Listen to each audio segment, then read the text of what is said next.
परिहन्ताडं ळमोषिड्ढाडं ळमो आयरीयाडं ळमो वज्झायाडं ळमो लोये सव्वसाहूडम् मोक्षमार्गस्य नेतारं भेत्तारं कर्मभूभृतां जातारं विश्वतत्त्वानां वंदे तद्गुण लब्धये। बोली पंच परमेष्ठी भगवान की जय।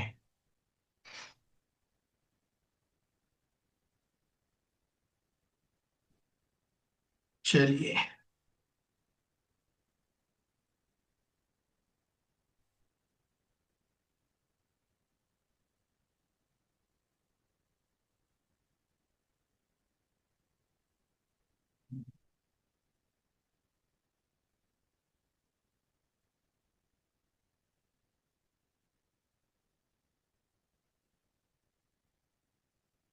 पेज नंबर निकाल लें सभी 222 और गद्यांश नंबर 568। देखें, आह यदि अवश्यम सत उपकारिणा भवितव्यम संच कालः अभिमतस्य का उपकारः इति अत्र उच्यते। कह रहे हैं,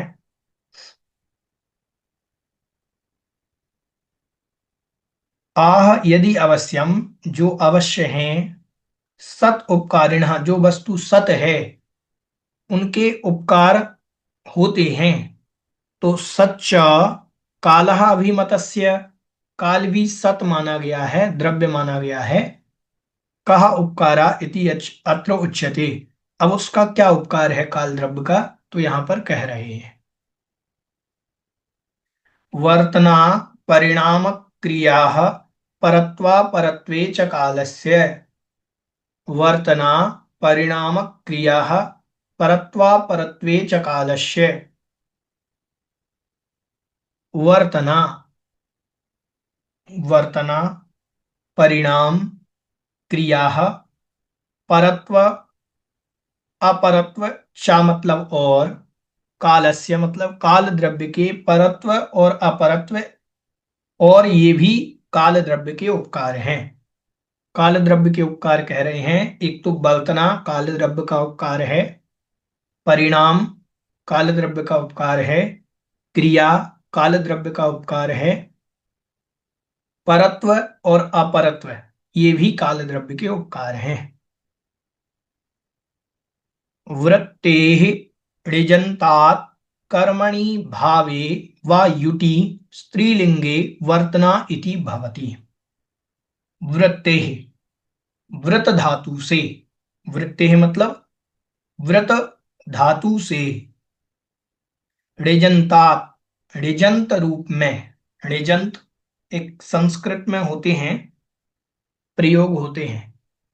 ऋजंत प्रयोग होता है प्रेरणार्थक, जैसे करोति, संस्कृत में एक शब्द बना करोति, करता है।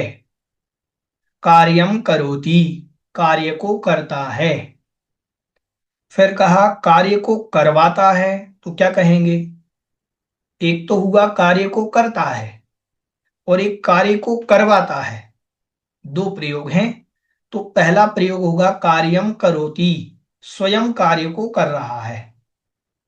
एक है जो कार्य को करवा रहा है, स्वयं तो इधर खड़ा है, वो दूसरे को बोल करके काम करवा रहा है, तो कार्यम कारयति ऐसा प्रयोग होगा। क्या होगा, कार्यम कारयति, मैं कार्य को कराता हूं, मैं करता नहीं हूं, मैं कराता हूं। तो ये जो कार्ययति प्रयोग हुआ है इसको कहेंगे ऋजंत। क्या कहेंगे? ऋजंत प्रयोग इसको कहते हैं। ठीक है।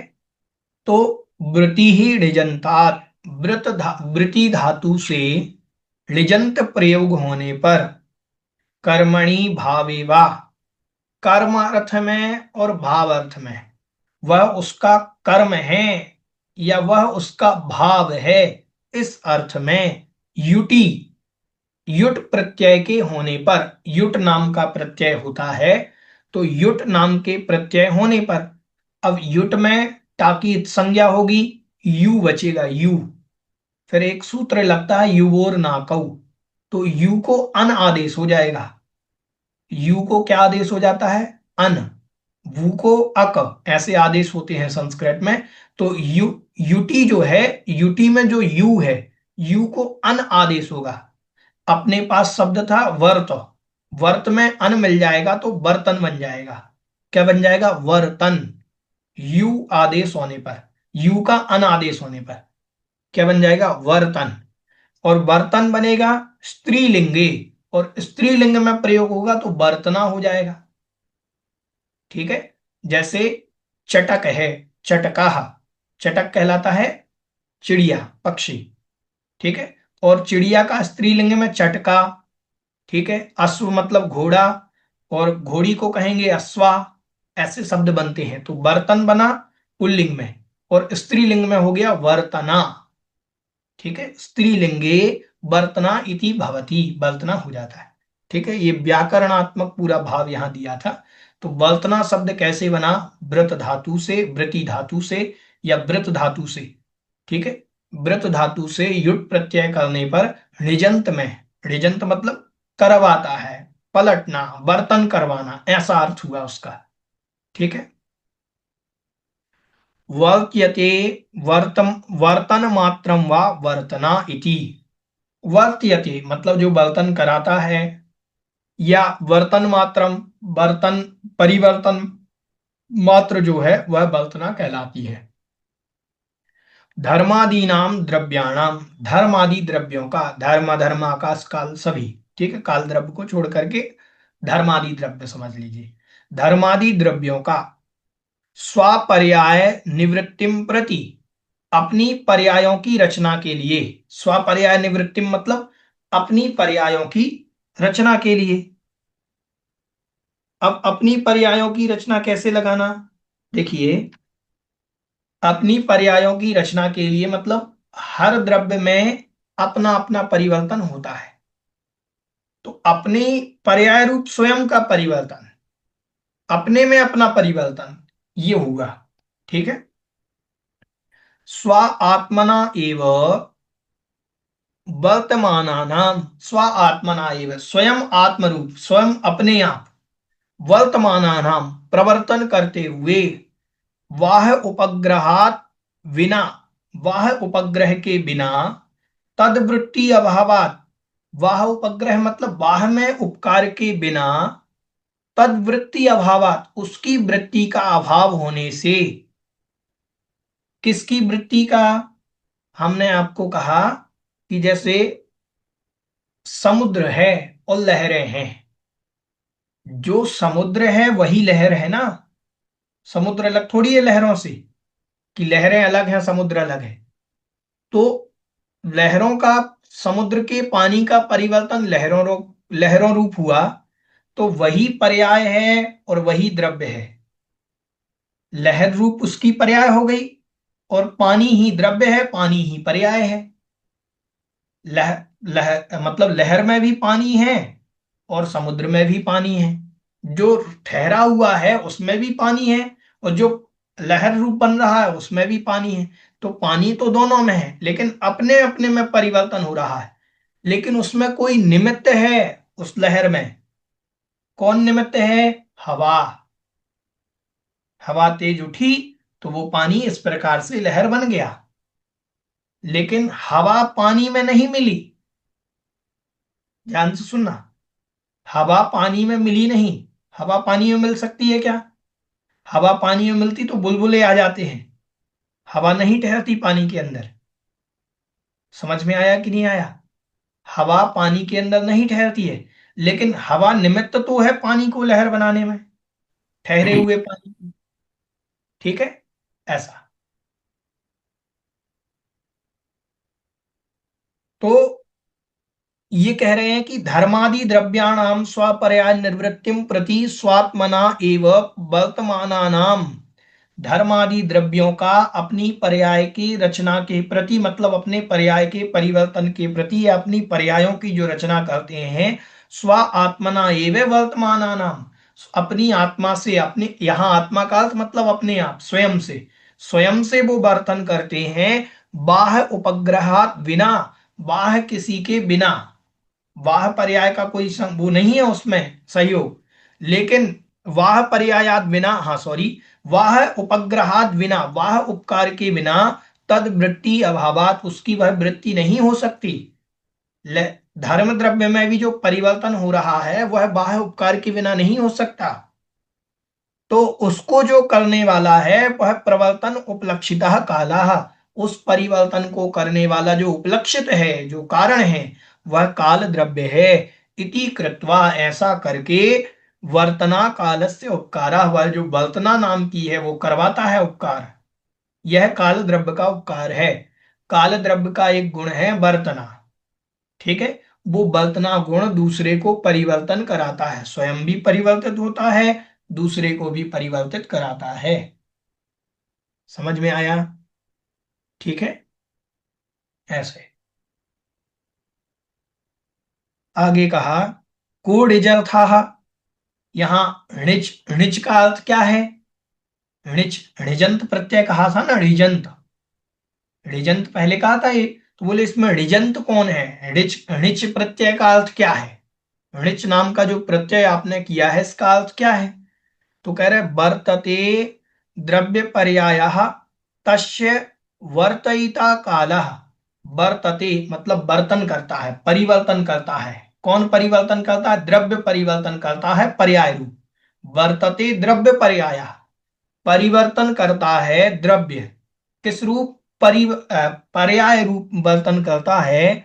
तस्य, अब उसके जो परिवर्तन में कारण है, तस्य मतलब उसके, उसके जो परिवर्तन में, पर्याय रूप होने में कारण है, वर्तयिता काला, उसको जो परिवर्तित करता है वह काल द्रव्य है। ठीक है, समझ में आया? तो यहां निजंत कौन है? काल द्रव्य है। स्वयं पलटते हुए अन्य द्रव्य को पलटाने की सामर्थ्य रखना, स्वयं परिवर्तनशील होते हुए अन्य द्रव्य को परिवर्तित कर देना, ये काल द्रव्य है। ठीक है, फिर आगे कह रहे हैं कि भैया यदि जी। एवं, हाँ जी, भैया जी, भैया जी, ऊपर वाली लाइन का यही मतलब हुआ ना कि धर्म आदि जो द्रव्य हैं उनका अपने आप में ही प्रवर्तन चलता रहता है, लेकिन बाह्य किसी उपग्रह के बिना, मतलब उसमें नहीं नहीं, लेकिन उसमें भी बाहरी कोई ना कोई निमित्त हाँ, बनेगा। तो वो बाह्य बाहरी निमित्त उपग्रह जो के है बिना वो वो काल है। परिवर्तन संभव नहीं है, ऐसा कहा है। हम्म द्रव्य हम्म। अपने आप में परिवर्तन होता है, पानी अपने आप में परिवर्तनशील है। पानी ही लहर बन रहा है, पानी ही भंवर बन रहा है, पानी ही अनेक प्रकार की चीजों में परिवर्तित हो रहा है, लेकिन उसमें कारण हवा है। हम्म स्वयं से कुछ नहीं हो सकता। ऐसे ही जो द्रव्य अपनी अपनी पर्यायों को प्राप्त हो रहे हैं, वो द्रव्य स्वयं से नहीं हो सकते अगर काल द्रव्य ना हो तो। हम्म। ठीक है, ठीक है भैया जी। हम्म आगे कहा, यदि कालस्य क्रियावत्वं प्राप्तनोति, यदि एवं, यदि ऐसा है तो कालस्य क्रियावत्वं प्राप्तनोति, काल द्रव्य का तो क्रियापना प्राप्त हो जाएगा। काल द्रव्य कैसी हो जाएगी? क्रियावान हो जाएगी। काल द्रव्य क्रियावान हो जाएगा। निष्क्रियाणी चा कहा था कि निष्क्रिय है ये तो, जीव और पुद्गल के अलावा सारे द्रव्य निष्क्रिय हैं। तो यहाँ काल द्रव्य बोले, अगर वो परिवर्तन कराता है तो ये भी क्रियावान हो गया।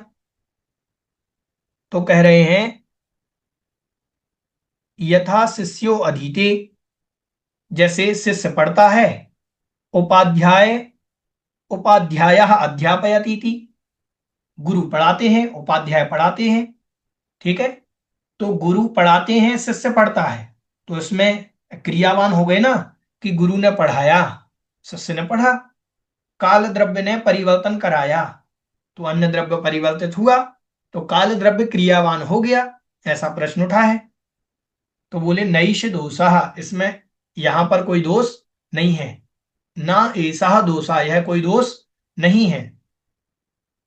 निमित्त मात्रेपि हेतु कर्तव्य व्यपदेशो दृष्टा, निमित्त मात्रेपि, निमित्त मात्र होने पर भी, जो निमित्त मात्र है वो स्वयं करा नहीं रहा है, निमित्त मात्र होने पर भी हेतु कर्तृ व्यपदेशो दृष्टा, हेतु का जो हेतु है, जो कारण है, वो निमित्त मात्र है, कारण निमित्त मात्र है, फिर भी उसमें कर्तृपने का व्यपदेश किया जाता है कि इसने ऐसा कराया।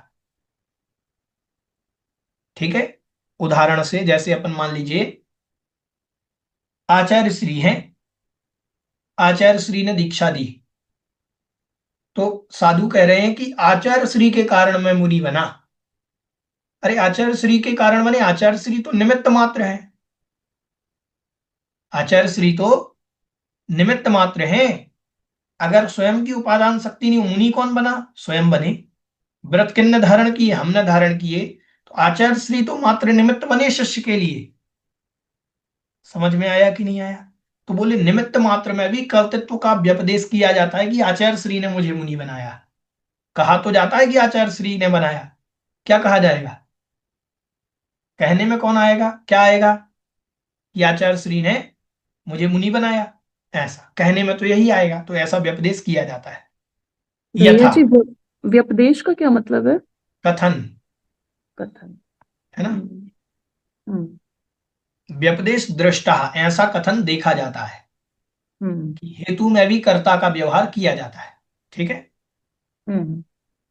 यथा करीशो करीशाह अग्नि अध्यापयति, यथा जैसे, करीशाह अग्नि, करीस की जो अग्नि है, कंडे की जो आग है, कंडा समझते हैं आप लोग, कंडे की आग होती है, जैसे वो उपले होते हैं ना गोबर के, उनकी जो आग होती है वो कहलाता है करीस। ठीक है, तो उसकी जो आग होती है, अध्यापयति, वह पढ़ाती है। पढ़ाती है मतलब देखो, एक तो गुरु पढ़ा रहे हैं शिष्य को, एक अग्नि पढ़ा रही है शिष्य को। करीश की अग्नि पढ़ा रही है, जैसे कंडे की आग से वो पढ़ पा रहा है, किताब थी उसको और हम्म। कंडे की आग जल रही थी, तो उसने देखा, तो वो कहने में आ रहा है कि देखो कंडे की अग्नि पढ़ा रही है। पढ़ कौन रहा है, स्वयं से पढ़ रहा है वो, लेकिन कहने में क्या आ रहा है, कंडे की अग्नि पढ़ा रही है। जैसे यहां तो स्पष्ट दिखाई दे रहा है कि गुरु पढ़ा रहे हैं, लेकिन हमने लाइट जला ली। अब कंडे की अग्नि उस समय वो उदाहरण प्रसिद्ध होगा तो शायद महाराज ने दिया है, अपन लाइट का ले लेते हैं, अंधेरा था, लाइट जला ली। अब कोई आए तो आपको कहेंगे कि देखो लाइट आपको पढ़ा रही है, लाइट आपको पढ़ा रही है। अरे लाइट तो निमित्त मात्र है, लाइट थोड़ी पढ़ा रही है। समझ में आया? पढ़ तो हम रहे हैं, लाइट तो निमित्त मात्र है। समझ में आया कि नहीं आया? ऐसे। एवं कालस्य हेतु कर्तृता, एवं कालस्य, इस प्रकार काल के हेतु होने के कारण भी कर्तृत्वपना कहा जाता है। ठीक है।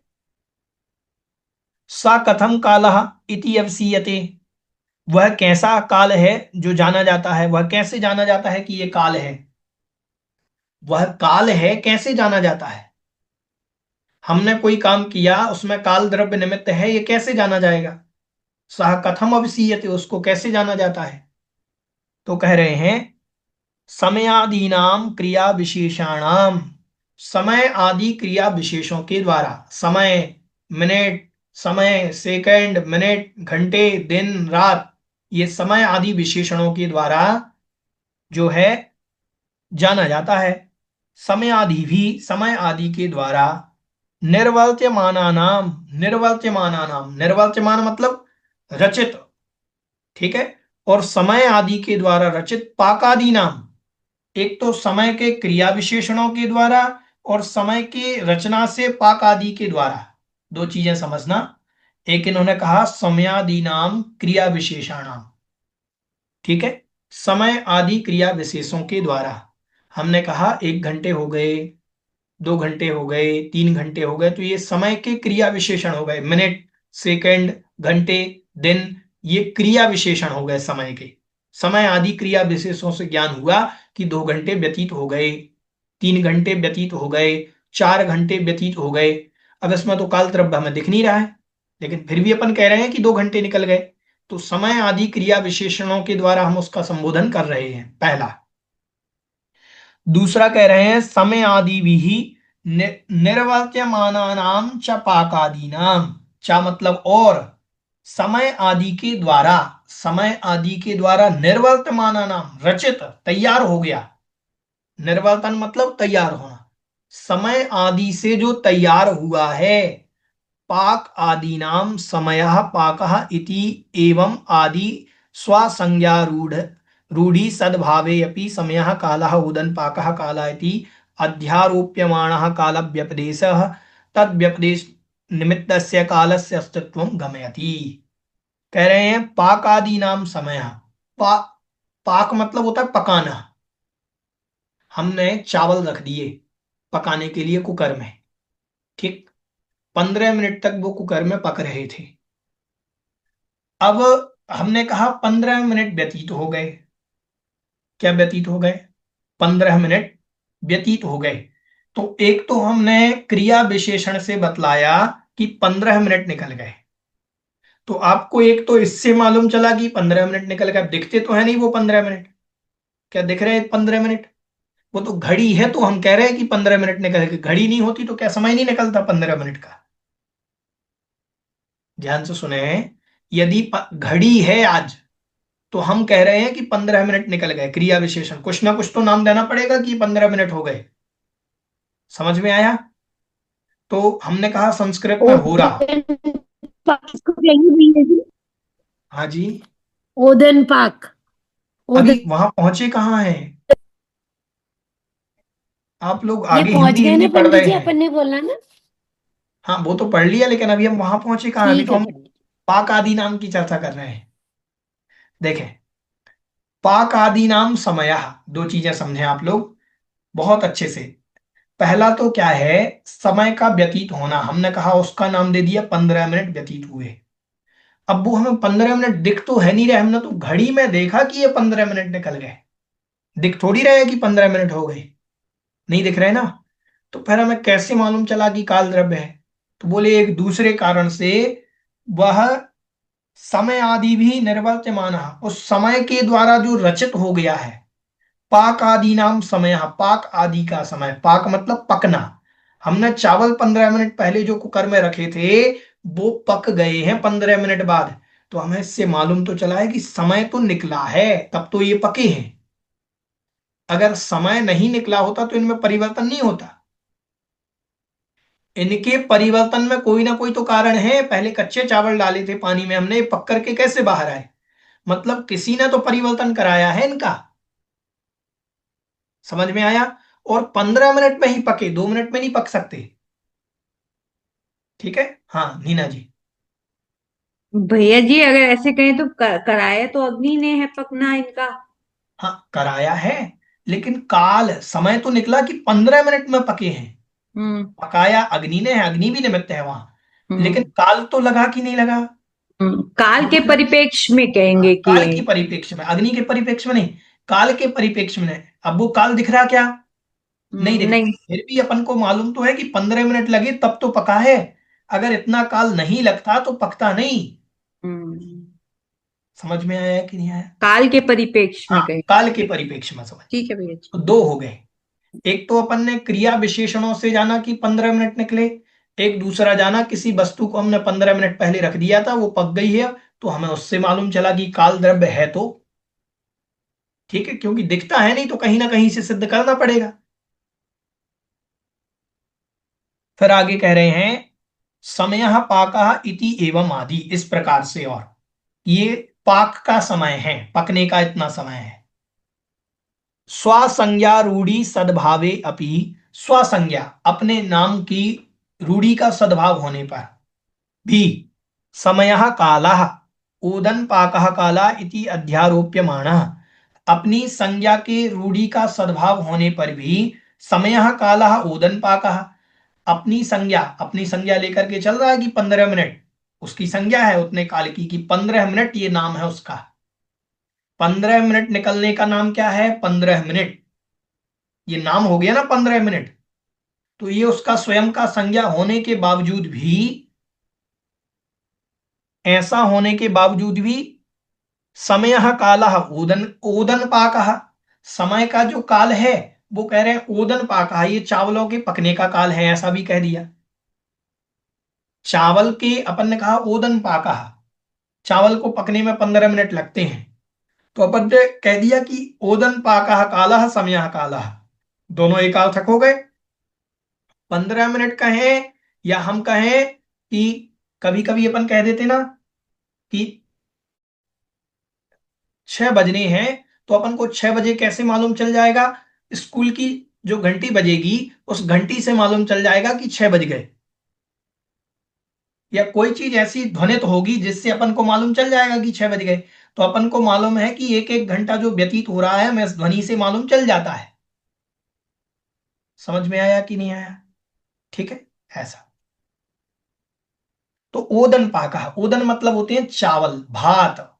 ओदन मतलब चावल नहीं समझना, चावल और भात में अंतर है। चावल तो होते हैं कच्चे, तंडुल कहते जिसे अपन, तंडुल संस्कृत में। संस्कृत की एक विशेषता देखो, अपन क्या कहते हैं, मैं चावल खाता हूं। अपन चावल नहीं खाते हैं, अपन खाते हैं भात, ओदन खाते हैं। क्या खाते हैं? ओदन। अब वो ओदन शब्द जब मैंने पढ़ा तो मुझे तो स्मरण में तब आया कि हमारी मम्मी ये कहती थी अदन चढ़ा दिया बुंदेलखंड में। अदन, हो सकता है वो अदन चावल को जब पकाते थे तो वो अदन कहते थे, तो उस ओदन से ही वो अदन बन गया हो। ओदन शब्द है संस्कृत में। तो संस्कृत में कच्चे चावलों को तो तंडुल कहा है और पके हुए चावल को ओदन कहा है। तंडुलान ओदनम पचती, तंडुलों से भात बनाते हैं। और यहां तंडुल में कोई अंतर ही नहीं रखते अपने यहां, अपन तो चावल कच्चे को भी कहते हैं और पके हुए को भी कहते हैं, दोनों एक ही कहते हैं। तो यहां ओदन पाका, ओदन मतलब भात, चावल का मतलब वो जो कथन में आ रहा है कि चावल का पकना, पके वाले चावल वो कहलाएंगे ओदन। ठीक है, ऐसा समझना। कालः इति अध्यारोप्यमाणः, ऐसा अध्यारोप हो जाता है। काल का अध्यारोपण किस पर हो गया? चावलों के पकने पर।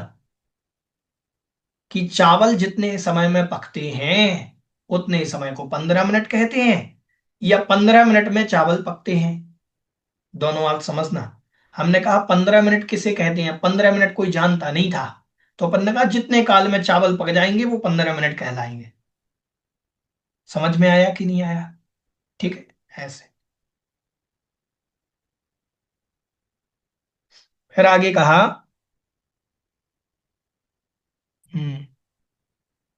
काल व्यपदेशः तद व्यपदेश निमित्तस्य कालस्य अस्तित्वं गमयति।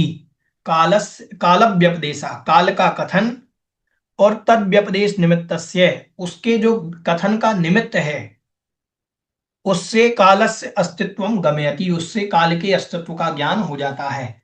एक तो हमने 15 मिनट कहने पर भी हमें काल का ज्ञान हो रहा है, और एक हमें ओदन के पकने पर भी काल का ज्ञान हो रहा है। ठीक है, हमारे पहले बाल सब काले थे, अब सफेद हो गए, तो हमें सफेद बालों से ज्ञान तो हो रहा है कि काल व्यतीत तो हुआ है। अब कितना काल व्यतीत हुआ? तो अपन ने कहा 50 के ऊपर पहुंच गए होंगे, तब तो अपने सफेद हो गए बाल। समझ में आया कि नहीं आया उदाहरण? अपन ने अपन ने क्या समझा कि ये जो परिवर्तन हुआ है इसमें काल तो लगा है, तब तो ये परिवर्तन हुआ है। ठीक है, अगर किसी को नहीं मालूम कि हम बूढ़े कब होंगे, नहीं मालूम, अब बोले 60 की उम्र में होंगे कि 55 की उम्र में, तो बोले जब बाल पक जाएंगे तो बूढ़े हो जाएंगे, सीधी बात। ठीक है, ये कह दिया जाएगा, तो वो काल का व्यपदेश हो गया ना, कि हम काल नहीं बतला पा रहे हैं तो हमने इस क्रिया के माध्यम से काल का कथन कर दिया। इससे काल का अस्तित्व हम गमयति, उससे काल के अस्तित्व को हम जान लेते हैं। ठीक है, हाँ नीना जी। भैया जी अध्यारोप का एग्जैक्ट मीनिंग क्या होता है? अध्यारोप करना, आरोपण करना। आरोप करना। आरोपण करना, अध्यारोपण मतलब आरोपण करना। हम कोई चीज को, हमें नहीं मालूम, हमने आपको उदाहरण से कहा कि अपन बुजुर्ग हो गए, हमें नहीं मालूम कितनी उम्र में होते। हम्म। बुजुर्ग की परिभाषा क्या है? बोले जिस दिन दाढ़ी बाल पक जाए उस दिन बुजुर्ग हो गए। हम्म। समझ में आया? बोले जवान हो गए, जवान कब हो गए? बोले जिस दिन दाढ़ी मूछ आ जाए उस दिन जवान हो गए। हम्म। तो अपन ने जवान की परिभाषा ये नहीं रखी कि 16 साल की उम्र में जवान हुए, कि 18 साल की उम्र में, कि 25 साल में। जिस दिन आपकी दाढ़ी मूछ आ जाएगी उस दिन आप जवान हो जाएंगे। तो अपन ने क्रिया से काल का अध्यारोपण कर दिया, काल पर क्रिया का अध्यारोपण कर दिया। ठीक है। हम्म। काल तो व्यतीत हुआ है, चाहे 18 साल व्यतीत हुआ चाहे 25 साल, लेकिन हमने ये कह दिया जिस दिन दाढ़ी मूछ आ जाएगी उस दिन अपन जवान हो जाएंगे, ऐसा। ठीक है, ये अध्यारोपण हो। भैया जी मतलब यही हो गया। क्रिया विशेषण तो है ही, समझ में ही आ गया, जो हमने 1 घंटा वगैरह कुछ भी बोल दिया। हाँ जी। और ये जो समय आदि के द्वारा जो रचित है, जो पकना हो गया, चावल आदि का पकना, है हाँ ना। जी। उससे हमने निकाला कि अगर भात को पकने में इतनी देर लगी है, उससे हमने काल का कथन किया। हाँ जी। तो मतलब मान मतलब लीजिए आप, घड़ी नहीं थी पहले, ठीक हाँ है, वो तो। हम्म। फिर भी किसी क्रिया को देख करके, जैसे हमारे दादाजी बताते थे, पहले घड़ी नहीं थी, तो अब वो जैसे रात में कभी उठे और वो छत पर भी गर्मियों में सोते थे, तो उनको सितारे को देख करके कि ये इस दिशा में आ गया है, ध्रुव तारे आदि को देख करके वो काल का अनुमान कर लेते कि अभी 2:30 बजे होंगे रात के। और हम्म। लगभग अनुमान से उतना ही निकलता था। हम्म। समझ में आया? पुराने लोगों को अनुभव होता है, अपन तो आज रात में उठाएंगे, अपन को रात में 2 बजे उठाए, अपन से पूछे कितने बज रहे होंगे, अपन को मालूम ही नहीं, क्योंकि अपन वो जानते ही नहीं। तो वो हम्म। एक क्रिया विशेष से काल की गणना कर रहे हैं। ठीक है। हाँ, उनको ये तो हम्म। मालूम हो रहा है कि काल व्यतीत हुआ है, ठीक है। ऐसा। फिर आगे कह रहे हैं, गमयति, वह काल गमन करता है। कुतः, किस प्रकार से? गौणस्य मुख्य अपेक्षत्वात्, एक गौण की अपेक्षा से, एक मुख्य की अपेक्षा से। काल दो प्रकार से गमन करता है, एक गौण रूप से और एक मुख्य रूप से। कथन की दो विवक्षाएं होती हैं। ठीक है। अभी गौण काल को और मुख्य काल को कहेंगे कि गौण काल किसको कहते हैं, मुख्य काल किसको कहते हैं। ठीक है। द्रव्यस्य पर्यायः धर्म अंतर निवृत्ति धर्मांतर उपजनन रूपः अपरिस्पंदात्मक परिणाम। अब वर्तना की परिभाषा तो अपन समझ करके आ गए कि जो द्रव्य स्वयं परिवर्तित होता है, स्वयं की पर्याय को परिवर्तित होता है, लेकिन उसमें कोई निमित्त है, वो वर्तना कहलाती है। ठीक है। अब परिणाम की परिभाषा दे रहे हैं यहां। किसकी परिभाषा दे रहे हैं? परिणाम की। कि परिणाम क्या है? तो परिणाम के लिए कह रहे हैं कि द्रव्य से पर्याय, द्रव्य की जो पर्याय है, धर्म अंतर, अन्य धर्म रूप, अन्य पर्याय, अन्य एक पर्याय से दूसरी पर्याय रूप, निर्वृत्ति जो रचना है, और धर्मांतर उपजनन रूप, दूसरे धर्म रूप, दूसरी पर्याय रूप जो उत्पत्ति हुई है, अपरिस्पंदात्मक, परिस्पंदन नहीं करता है, फिर भी परिवर्तन हो गया, हिलता डुलता नहीं है और परिवर्तन हो गया है, उसको परिणाम कहते हैं। ध्यान से सुने, मतलब कोई वस्तु एक स्थान पर अपरिस्पंदात्मक रूप से रह रही है, स्थिर है, और उसमें जो सूक्ष्म परिवर्तन हो रहा है, जो हमें, जो अपन को परिवर्तन, स्थिर वस्तु में जो परिवर्तन है उसको परिणाम कहते हैं। कैसा स्थिर वस्तु में? जैसे मकान है, मकान स्थिर है कि नहीं है? अब मकान स्थिर है, उसमें परिवर्तन नहीं होता क्या? होता है। ठीक है, 10 साल बाद हमें लगेगा कि हाँ ये जीर्ण शीर्ण होने लगा। तो स्थिर वस्तु में भी परिणमन हमें दिख रहा है कि नहीं दिख रहा है? तो स्थिर वस्तु में जो परिणमन हुआ, पहले हमने जब पेंट किया था तो हमारे तो बादामी रंग का था घर में, अब वो धूप में उड़ उड़ करके सफेद हो गया। ठीक है, तो धर्मांतर हो गया ना, दूसरा परिवर्तन हुआ, जो बादामी रंग का था वो सफेद रूप हो गया। ठीक है, ऐसा। तो स्थिर वस्तु के परिणमन को परिणाम कहते हैं। ठीक है। जीवस्य क्रोधादि, जैसे जीव के क्रोधादि। जीव में, जीव स्थिर है, उसमें जो परिणमन हुआ क्रोध आदि, वह जीव का परिणमन है। और पुद्गलस्य वर्णादि, और पुद्गल के वर्ण आदि, पुद्गल का कलर चेंज हो गया, ठीक है, वह। धर्म अधर्म आकाश, आकाशानाम, धर्म द्रव्य, अधर्म द्रव्य और आकाश द्रव्य के, क्योंकि जीव द्रव्य के तो बतला दिए परिणमन, पुद्गल द्रव्य का भी परिणमन बतला दिया। जीव द्रव्य का परिणमन कैसा होगा, यहां परिणाम रूप, स्थिर में क्रोध आदि रूप, ठीक है। और पुद्गल द्रव्य का बता दिया वर्ण आदि रूप। हमने कहा दीवार पहले थी लाल रंग की, धूप में कलर उड़ गया तो सफेद हो गई, ठीक है, तो परिणमन तो हुआ है स्थिर वस्तु में।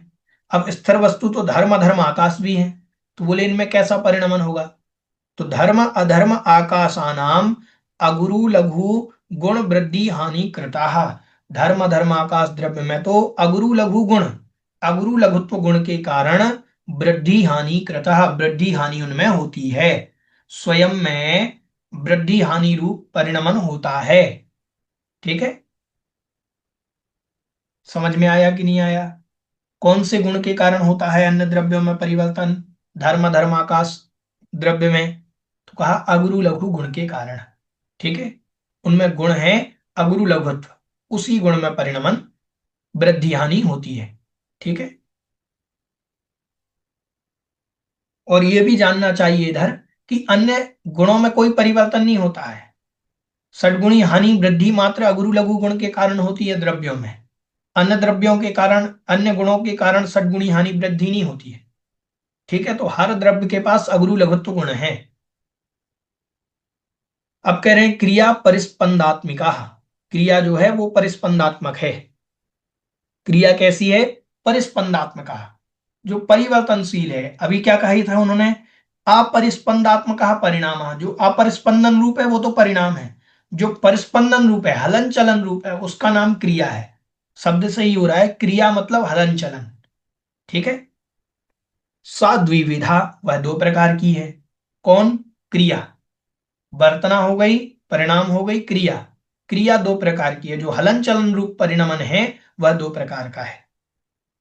प्रायोगिक वैश्रषिक भेदात, तत्र प्रायोगिकी षटकादि नाम, प्रायोगिक वैश्रषिक भेदात, मृच्छकटिकम, ठीक है। प्रायोगिक वैश्रषिक भेदात, प्रायोगिक मतलब स्वाभाविक, वो प्रायोगिक मतलब जिनके प्रयोग वैश्रषिक भेदात, जिनके प्रयोग स्वभाव रूप से होते हैं, ठीक है, एक ये भेद हो गया। तत्र प्रायोग की,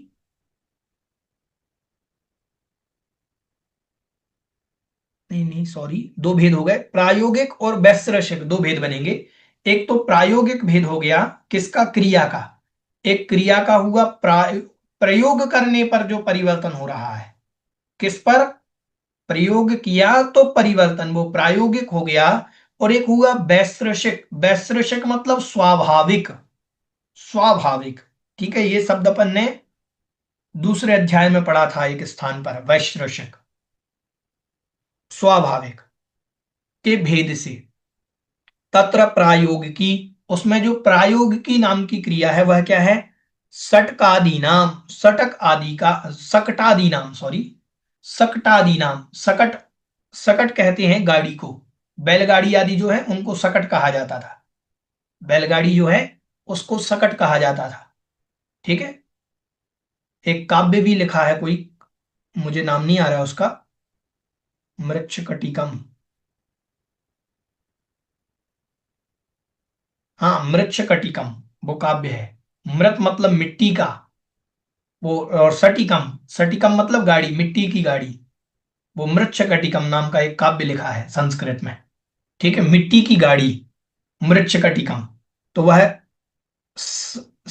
जो सकट है, सकट शब्द से बना वहां छकिटम, ठीक है।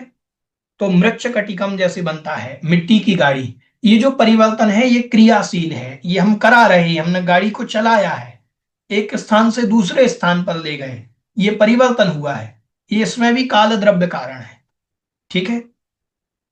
और वैश्रेषिकी मेघादि नाम, वैश्रेषिकी मतलब स्वाभाविक, और जो स्वाभाविक परिवर्तन है वो क्या है, मेघ आदि नाम, बादलों का, मेघ आदि का, मेघ मतलब बादल, बादल आदि का परिवर्तन कैसा है, स्वाभाविक, बादल एक स्थान से दूसरे स्थान पर जा रहे हैं, ये स्वाभाविक परिवर्तन है, ये कराया नहीं गया। बैलगाड़ी को तो हम ले गए इधर से उधर, ठीक है, लेकिन इसको नहीं ले गए, तो दो प्रकार के परिवर्तन हो गए। क्रिया जो हो गई वो क्रिया दो प्रकार की हो गई, एक प्रायोगिकी मतलब प्रयोग के माध्यम से कराई जा रही है, और दूसरी स्वाभाविक वैश्लेषिक जिसको कहा। समझ में आ गया? ठीक है, आज इतना ही, बाकी परत्वा परत्व को अपन कल देखेंगे। यहां तक जिनको समझ में नहीं आया पूछ सकते हैं।